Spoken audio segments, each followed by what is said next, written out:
Vous n'êtes pas fatigué parce que vous avez trop fait. Vous êtes fatigué parce que vous êtes resté trop longtemps dans un état où votre corps ne se sentait pas en sécurité. Et ça, cher ami, ça change tout. Parce que si vous pensez que votre épuisement vient d'un manque de repos, vous allez essayer de dormir davantage, de partir quelques jours, de lever le pied temporairement. Et vous allez peut-être sentir un soulagement, mais pas une vraie réparation. La vraie fatigue que vous portez n'est pas seulement physique, elle est aussi nerveuse, émotionnelle, énergétique au sens le plus concret du terme. Votre corps n'a jamais cessé d'anticiper. Anticiper les attentes, les réactions des autres, les urgences, les imprévus, les déceptions possibles. Même au repos, une partie de vous reste en alerte.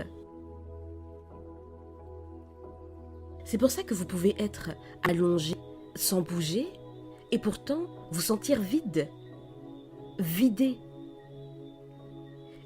Ce n'est pas de l'inactivité dont vous manquez, c'est de la sécurité intérieure. Et ça, personne ne nous a appris à la créer. On nous a appris à être fonctionnel, à être fiable, à être solide, mais jamais à nous réguler. Alors, aujourd'hui, faisons les choses différemment, vous voulez bien?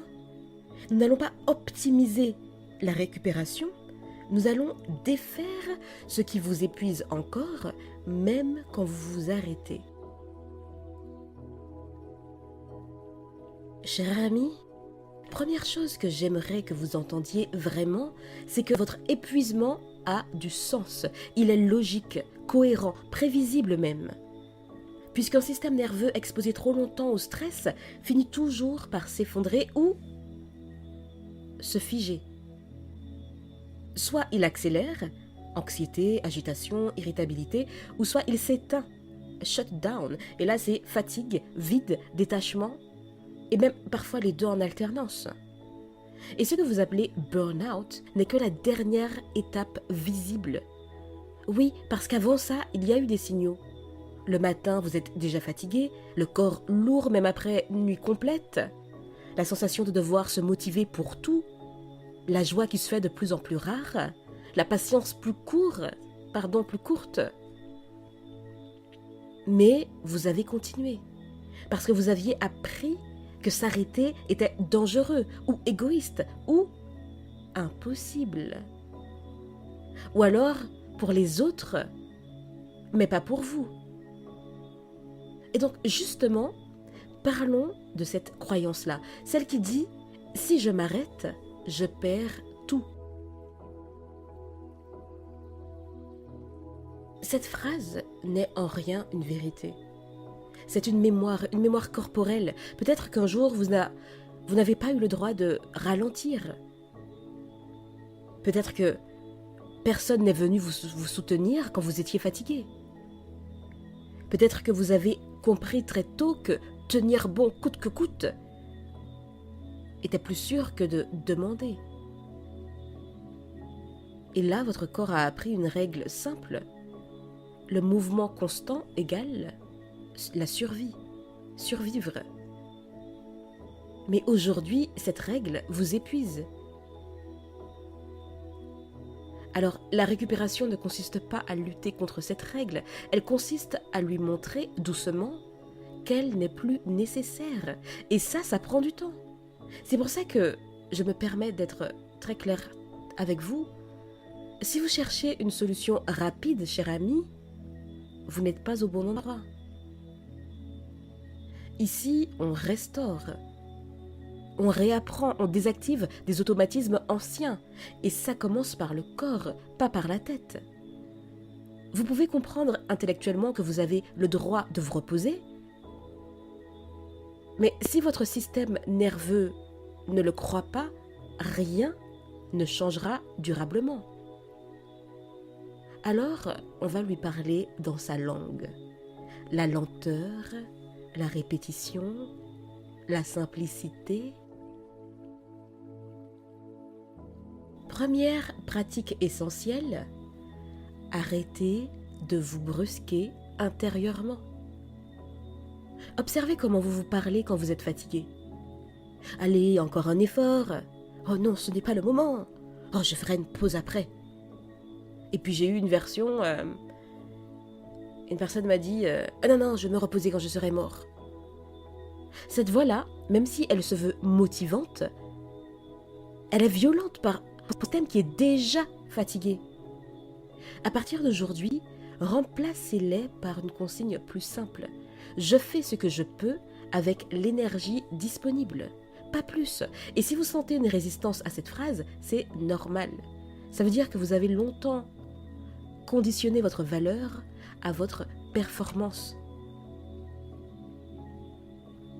Et ensemble, nous allons déconstruire ce schéma.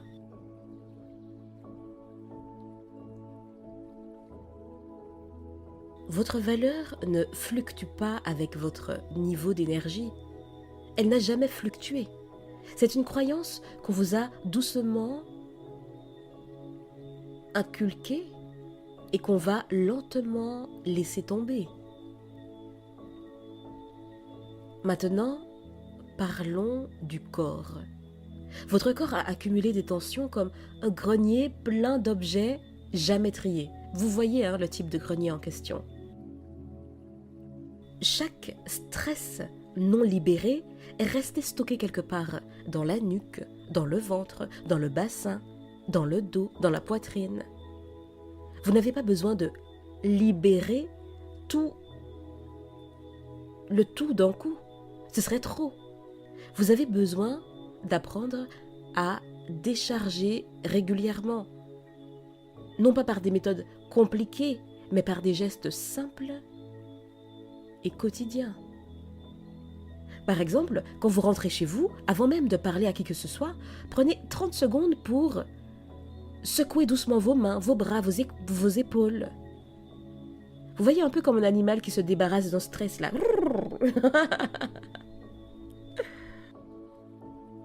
Ce n'est pas symbolique, c'est neurologique. Votre système nerveux comprend le message. La menace est passée. Vous voyez ? Et puis, il y a une autre pratique. Respirez plus longtemps à l'expiration qu'à l'inspiration. Inspirez sur 4 secondes et expirez sur 6. Non pas pour vous calmer, mais pour signaler à votre corps la sécurité. Et si vous n'y arrivez pas tout de suite, ce n'est pas un échec. C'est une information. Une information qui signale que votre corps a besoin de plus de constance et non pas plus d'effort. Parlons maintenant de l'épuisement émotionnel. Vous êtes peut-être fatigué non pas de ce que vous faites, mais de ce que vous ressentez sans jamais l'exprimer. La colère contenue, la tristesse minimisée, la déception avalée. Chaque émotion non ressentie complètement reste active en arrière-plan. Vous voyez, un peu comme les applications ouvertes sur notre portable ou l'ordinateur, mais surtout les portables. Parce que oui, même si l'application est en arrière-plan, pour peu qu'il y en ait beaucoup, le portable rame quand même. Après, je ne sais pas trop pour les iPhones, je n'en ai pas. Bon, je reste concentrée. Il y a une pratique réparatrice puissante qui consiste à nommer intérieurement ce qui est là sans pour autant chercher à l'analyser.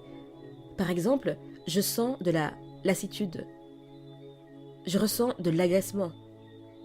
Je ressens de la peur. Rien d'autre. Pas de pourquoi, pas de solution, juste reconnaître. Et vous seriez surprise de voir à quel point le corps se détend quand il se sent reconnu. Ensuite, il y a la question des limites. Ouloulou, les limites. Beaucoup de burn-out sont liés à une frontière trop poreuse entre vous et les autres, et parfois des frontières totalement absentes. Les gens vont et viennent dans votre vie, font ce qu'ils veulent, repartent, sèment le chaos, et la vida loca. Et là, vous vous absorbez, vous compensez, vous vous adaptez. Mais j'aimerais que vous vous posiez cette question, et aussi souvent que possible. Est-ce que je suis en train de me respecter là ou de me suradapter ?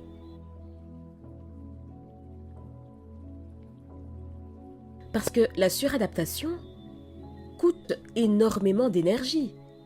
Dire oui quand le corps dit non, sourire quand tout se contracte, rester disponible même quand vous êtes à sec.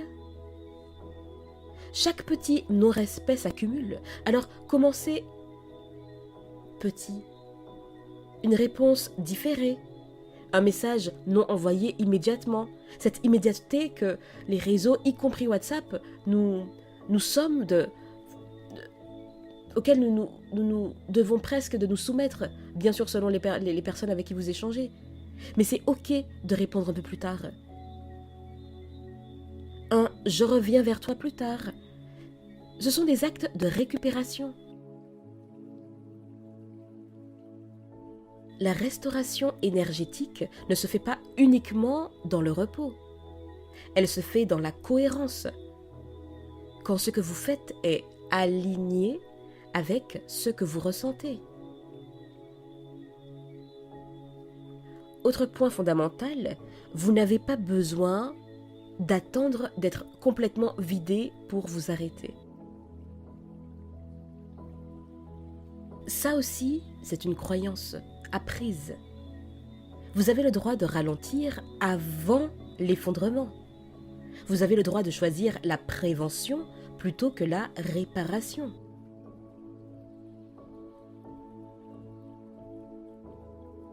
J'aimerais maintenant vous proposer un temps plus lent, un peu de lenteur.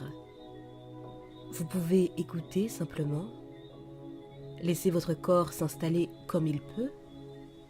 Ici, maintenant, vous n'avez rien à chercher à réussir, juste à être. Je vais énoncer quelques phrases. Vous pourrez prendre celle qui résonne en vous et laisser les autres passer tranquillement. Je n'ai pas besoin d'aller mieux tout de suite. Je peux avancer lentement. Mon corps sait comment récupérer si je l'écoute. Je n'ai rien à prouver pour mériter le repos. Je peux m'arrêter sans culpabilité. Je choisis de me respecter même quand c'est inconfortable. Je laisse tomber ce qui ne m'appartient pas.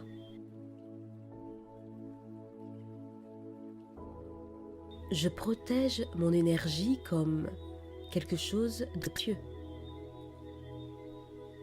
Je me permets d'être humain, humaine. Je me permets de guérir sans urgence.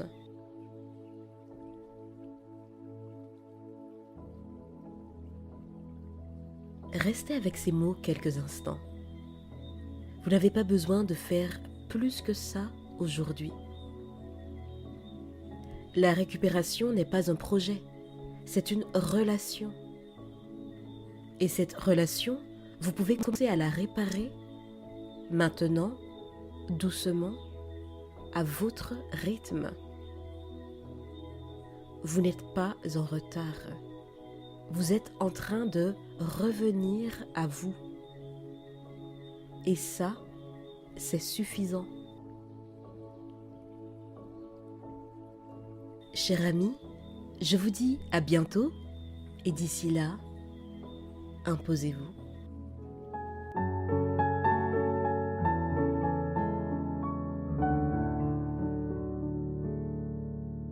Every day